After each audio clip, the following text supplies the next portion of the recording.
Ave Maria, cheia de graça, o Senhor é convosco. Bendita sois vós entre as mulheres e bendito é o fruto do vosso ventre, Jesus.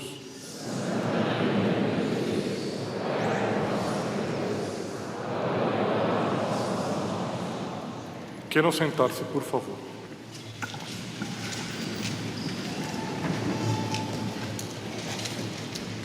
Nesse trecho do Evangelho de São Marcos, que no dia de hoje a Igreja nos propõe para que nós meditemos sobre ele, nesse trecho, nosso Senhor Jesus Cristo, ele entra na sinagoga de Cafarnaum. Por que nosso Senhor Jesus Cristo foi à sinagoga? No Antigo Testamento, o povo judeu, eles saíram do Egito, inclusive nós vimos aqui o livro do Deuteronômio, que comentaremos daqui a pouco, que é o livro que conclui toda a saída do povo do Egito e depois já vem a entrada na Terra Prometida. Esse é o último livro do Pentateuco, Deuteronômio.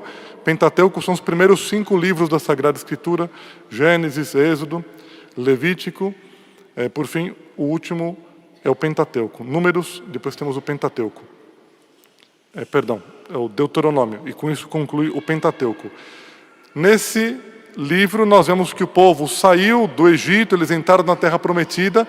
Lá na terra, no deserto onde eles ficaram vagueando, girando durante 40 anos, eles tinham recebido a voz de Deus no Monte Horebe, que é inclusive mencionado nesse trecho que lemos do Deuteronômio no dia de hoje. A voz de Deus deu várias instruções através do grande profeta Moisés, e eles construíram uma tenda. Essa tenda era o templo, era um templo móvel, não é como um templo fixo que nós temos aqui hoje, mas era móvel. Eles tinham que montar e desmontar e levavam deserto adentro, junto em suas caminhadas, iam montando e desmontando e oferecendo sacrifícios. Eram animais que eles ofereciam a Deus, porque o animal era algo que Deus tinha dado para serviço deles. Eles pegavam os melhores animais que eles tinham e ofereciam a Deus, porque Deus tinha dado tudo para eles. Assim eles ofereciam algo para Deus. Em realidade, esse oferecimento de sacrifícios, de vítimas, era apenas uma pré-figura, uma figura que vinha antes, indicando algo que deveria acontecer no futuro, quando o próprio Deus viesse a este mundo e, como dizia um profeta, caminhasse junto aos homens. Eles ofereciam cordeiros, mas em realidade o verdadeiro cordeiro, aquele que tira o pecado do mundo, que foi mostrado por São João Batista aos homens, esse deveria vir depois, que é o próprio nosso Jesus Cristo. Deus que se encarnou, recebeu a carne, tomou carne humana, esteve conosco para nos salvar. Eles ali constituíram essa tenda, que era o templo, era o grande santuário. Essa tenda foi de um lado para o outro, onde ofereciam os sacrifícios, até que Deus quis que essa tenda fosse estabelecida num local fixo. E o local fixo foi a cidade de Jerusalém. Depois que os israelitas entraram na Terra Prometida, foram conquistando cidades e mais cidades. Conquistaram a cidade dos Jebuseus, era a cidade de Jebus. Daí vem o nome de Jerusalém. Ali eles estabeleceram que não haveria mais um santuário que moveriam de um lado para o outro, mas ali eles teriam um santuário fixo. Quem construiu esse santuário chamado Templo de Jerusalém, ou Templo de Salomão, foi Salomão, filho do rei Davi. Esse rei da linhagem da tribo de Judá, porque o povo israelita era dividido em vários conjuntos, várias tribos, 12 tribos. A tribo de Judá foi de onde vem Davi. De Davi vem Salomão, vem o templo, e depois nosso Senhor Jesus Cristo nasceria também desta tribo lá no futuro, por isso seria chamado o Leão de Judá. O templo era o local fixo onde eles ofereciam sacrifícios. Entretanto, os judeus que estavam em outras partes também queriam ler a palavra de Deus, comentar a palavra de Deus, portanto, comentar as Sagradas Escrituras. Era normal que os israelitas, eles fossem até o templo de Jerusalém todos os anos oferecer o seu sacrifício, até o momento em que eles foram levados para o cativeiro, foram escravizados, foram levados para a Babilônia, e lá ficaram sem o local para oferecer culto a Deus, sem o local para ouvir a palavra de Deus, sem que um sacerdote da antiga lei, portanto um sacerdote que tinha vindo antes de nosso Senhor Jesus Cristo, instituído por Moisés, eles tinham que ouvir a palavra de Deus, não tinham como ouvir. Daí, no exílio da Babilônia, o profeta Ezequiel, ele ajudava a reunir o povo em casas. E nessas casas, eles comentavam a palavra de Deus. Daí nasceu a tradição de haver, além do templo de Jerusalém, que em realidade foi praticamente destruído quando eles foram para o exílio, também nasceu a necessidade de haver casas, locais de reunião comum. Eram as sinagogas. Não havia o sacrifício de vítimas, como existia no templo. Mas existia o quê? O costume de se reunirem, lerem a palavra de Deus e tirarem ensinamentos, comentarem algo para a vida daqueles que ali estavam, recordando as profecias do passado, esperando o Salvador, o Cristo, o ungido, o Messias, que deveria salvar aquele povo, que era o povo de Deus, o povo da aliança, o povo que Deus tinha escolhido para haver uma reunião, eclésia, palavra que significa igreja, uma reunião comum dessa igreja do Antigo Testamento, dessa eclésia, dessa reunião do Antigo Testamento, deveria nascer a igreja de nosso Senhor Jesus Cristo, única verdadeira que ele fundou sobre o apóstolo Pedro, quando disse: Pedro, tu és pedra, e sobre esta pedra edificarei a minha igreja. Então, esses locais de reunião, quando voltaram do exílio, reconstruíram o templo, o costume ficou estabelecido, que além do templo de Jerusalém, eles tinham também nas várias cidades locais de reunião, como pequenas igrejas, onde se reuniam para ouvir a palavra de Deus, mas não ofereciam os sacrifícios, portanto, a imolação de vítimas, como se fazia no templo de Jerusalém. Isso ficou reservado apenas ao templo. Nosso Senhor Jesus Cristo, portanto, entra numa sinagoga, na sinagoga da cidade de Cafarnaum. E estando ali, ele, nosso Senhor Jesus Cristo, vinha para cumprir as profecias. Ele foi odiado por muitos, porque ele vinha trazendo a verdade. E quem prega a verdade, quem ensina a verdade, quem transmite a verdade, é odiado. Basta ver o mundo no qual nós vivemos. Não sei se já perceberam que mais ou menos no comum dos homens, da humanidade, podemos ver um denominador comum, que é uma rejeição às coisas de Deus. Séculos atrás, quando Deus era o centro de tudo, e nós recordamos aqui de um período em que Leão XIII dizia: tempo houve, Leão XIII Papa, tempo houve em que o Evangelho guiava todas as nações, todos os povos, foi o período da Idade Média. Esse período é um período em que se amava a Deus. Depois desse período chamado teocêntrico, onde Deus era o centro de tudo, veio um período em que o homem quis se colocar no centro. O homem é a medida de todas as coisas. A partir de 1400, 1500, e aí começou a se difundir, através dos humanistas, depois através dos renascentistas, um espírito em que Deus era coisa do passado.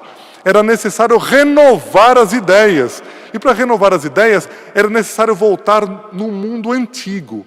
Esse mundo antigo que tinha tantas artes, tanta filosofia, tanta sabedoria, tanta cultura, isso tudo foi colocado de lado. Por quê? Por causa da igreja.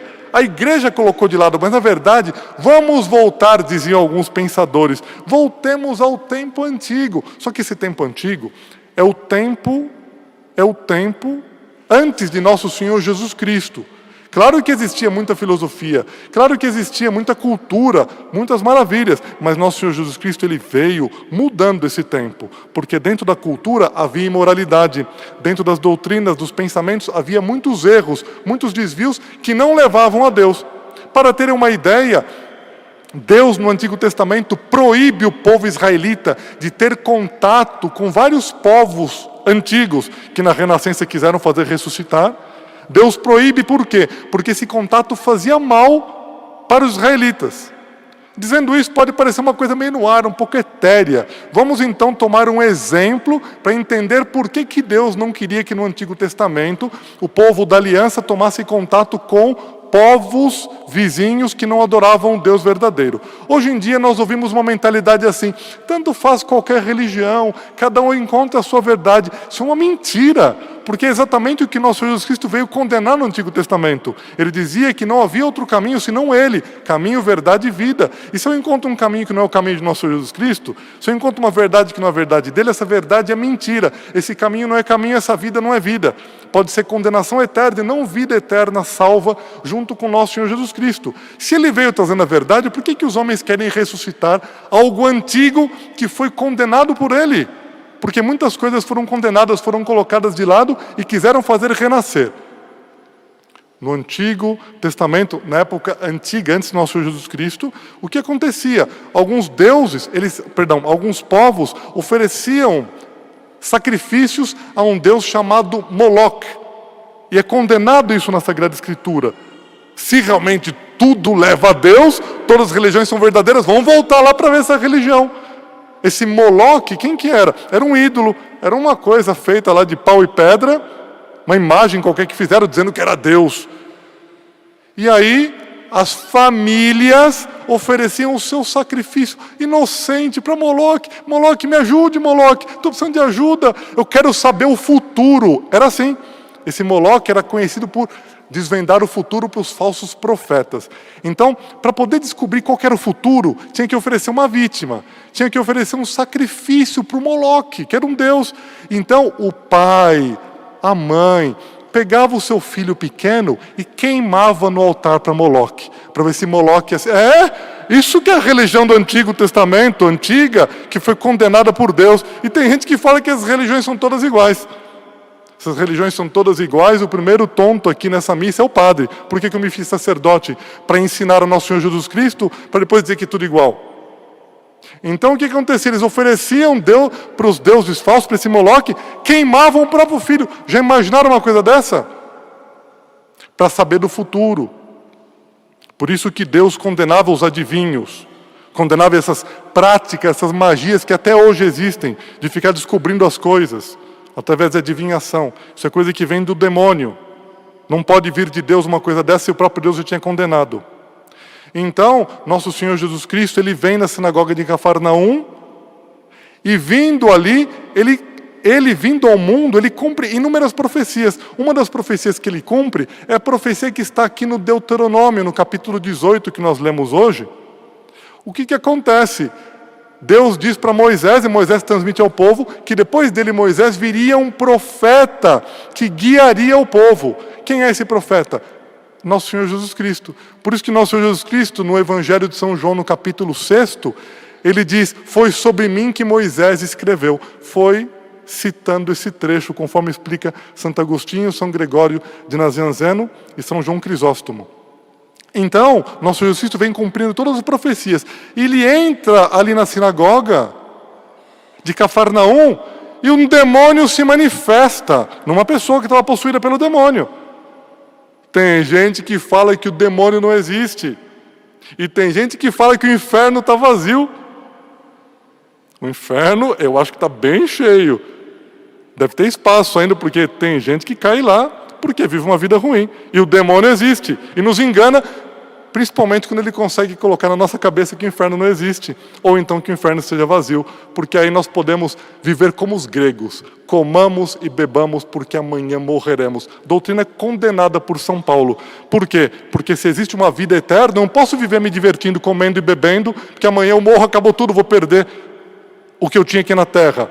Se existe a ressurreição, existe a vida eterna, não posso viver me divertindo, não posso viver no orgulho, na impureza, em tantas coisas erradas, porque isso prepara minha alma não para o céu, prepara minha alma para o inferno. Existe o bem e existe o mal. Existe o caminho da direita e o caminho da esquerda. Dr. Plínio, que é o grande inspirador dos arautos do Evangelho, que foi o formador de nosso fundador, Monsenhor João, ele dizia que o papel nosso enquanto servidores de Cristo, servidores da igreja, porque pela igreja ele quis morrer, ele quis dar todo o sangue para servir a igreja, ele, Dr. Plínio, ele dizia que o nosso papel é separar o bem do mal. E no mundo de hoje não existe isso. O que existe no mundo de hoje é uma mistura. Tanto faz o bem como o mal. Importante é ser feliz. Já ouviram essa frase? Importante é ser feliz. O que é essa felicidade? Se não é buscar o caminho de Deus, essa felicidade não vale nada. Ah, padre, isso está sendo muito forte hoje. Eu sou um católico não praticante. Católico não praticante é como rico sem dinheiro. Já ouviram falar isso? Eu sou um rico sem dinheiro, católico não praticante. O católico, por definição, ele tem que ser praticante. Do que vale falar o nome de Cristo dos lábios para fora e trair a Cristo no próprio coração? Deve brotar do nosso coração o amor a Deus, o amor a Cristo, o amor à igreja, o amor a Nossa Senhora. E quando o nosso Senhor Jesus Cristo entra aqui na sinagoga, o demônio fica furioso por causa da presença dele, porque sabia que era o próprio Deus que tinha vindo. Era o grande profeta anunciado no Deuteronômio por Moisés. E ele diz, ai, começa a chorar. O demônio chora. E tem gente que tem pena do demônio. O demônio chora. Ai, Cristo me trata mal. A igreja me trata mal. E tem gente que ouve até hoje os ensinamentos do demônio e tem pena do demônio. Do demônio não se tem pena. Ele é o inimigo da salvação eterna. O demônio é ele que nos tenta. Ele que nos leva para os maus caminhos. Ele que diz, vai por aqui, vai por lá, mexe em tal coisa que não devia, entra na internet numa coisa suja, mancha a tua alma, seja feliz nesse mundo. É inspiração do demônio, o pai da mentira, que diante de Deus se apresenta como um coitadinho, mas na hora de nos tentar, nos amarra com uma corrente, querendo nos levar para o inferno. Que Deus nos livre, que nós saibamos separar o bem do mal, e essa tendência ruim, que nós possamos ter no fundo da alma, de sempre assim colocar Deus de lado. Não, porque as coisas de Deus são muito fortes, é muito ensinamento, muita coisa antiga que a igreja ensina. É o demônio que está me inspirando, porque é muito mais fácil dizer, não, Deus, ele é muito duro, e eu vivo uma vida como se, perdão a expressão, como um chiqueiro, eu faço o que eu quero, porque Deus é muito duro comigo. É o demônio me enganando. O caminho é apenas um: Cristo Jesus, caminho, verdade e vida. Ele veio a este mundo, deixou sua doutrina escrita, ele não escreveu, mas os apóstolos escreveram sua doutrina. Nós temos os evangelhos, temos as cartas de São Paulo. Não tenhamos dúvida, a doutrina da igreja está aqui. Se temos alguma dúvida, basta buscar na Sagrada Escritura. Ela não muda. E se alguém quiser mudar a Sagrada Escritura, não tem parte com Cristo, não tem parte com Deus. Saibamos nós sermos fiéis à verdade, à vida e ao caminho que é nosso Senhor Jesus Cristo, e então teremos encontrado nesta terra a via que nos leva à salvação eterna. Que Nossa Senhora, que é o caminho que Deus escolheu para vir até nós quando se encarnou, seja também nossa guia para que nós encontremos a salvação eterna. Que ela nos ajude, nos fortaleça, nos faça sermos nesta terra católicos fervorosos, ou seja, verdadeiros católicos. Porque um católico não fervoroso, católico não é. Porque católico não praticante não passa de uma farsa que pode levar a alma à condenação eterna. Lutemos na terra como igreja militante e triunfaremos no céu como igreja triunfante, e poderemos assim, através de nossa vida, dar o bom exemplo da doutrina de Cristo, que permanece para sempre. Louvado seja nosso Senhor Jesus Cristo.